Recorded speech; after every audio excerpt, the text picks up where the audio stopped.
সে কি এখানে এইরকম মব তৈরি করতে পারে?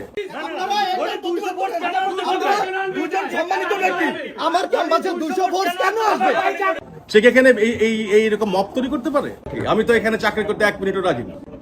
আমাকে গভর্নিং বোর্ডে জোর করে রেখেছে, আমি চলে গেলে এখানে যে ফান্ড আছে এবং যে অন্যান্য জিনিসপত্র আছে এগুলো তছরূপ হবে, এটাই উদ্দেশ্য। আমার বিরুদ্ধে কোন শিক্ষার্থী অবস্থান নিল? এটা তো একটা শ্রেণী যাদের স্বার্থে ব্যাঘাত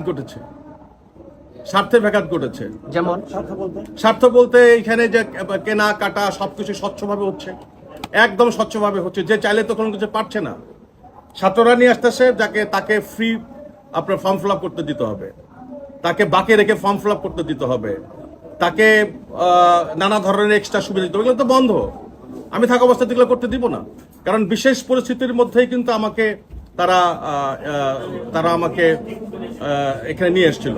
যে কোনো আমার এখানে বডিগার্ডের তো প্রশ্ন আসে, আমি তো একা আসি, বডিগার্ড কোথায় পাবে? খুব স্বাভাবিকভাবে না, এটা আপনাকে তো চেক করতে হবে।